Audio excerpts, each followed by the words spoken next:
பொறுத்துக்கு நமக்கு ஒரு டேட்டாவை நான் ஒரு எக்ஸாம்பிள் போட்டு ரெடி பண்ணி வச்சிருக்கேன். இப்போ இதே காப்பி பண்ணிக்கிறேன். So control C, so control page அப். ஸோ இது வந்து இன்னொரு ஷீட்டை கொண்டு போகிறேன்.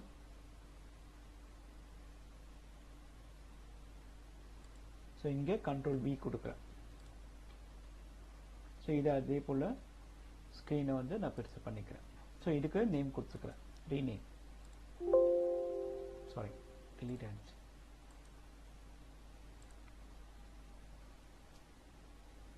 ஜூன். ஸோ இதை மறுபடியும் இதில் வந்து மாற்றுறேன். நம்பர்ஸ் பார்த்தீங்கன்னா இது 300 400 மாற்றுறேன். ரேட் அதே ரேட்டு தான். இதில் வந்து 450 ஆக்குறேன்.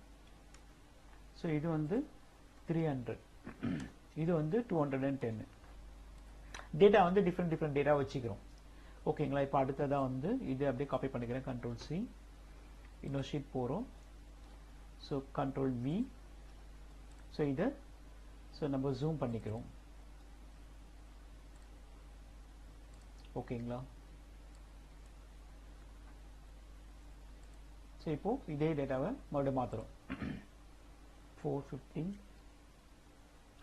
ஸோ 400, 320, 290.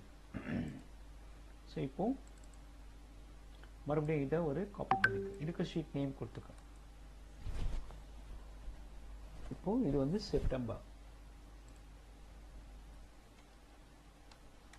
ஸோ இப்போ இதை காப்பி பண்ணி இன்னொரு ஷீட்டில் கொண்டு வந்துடுவோம்.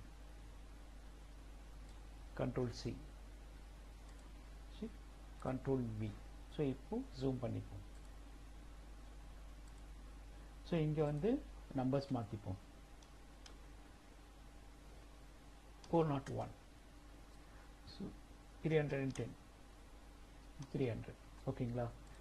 இது வந்து டிசம்பர்.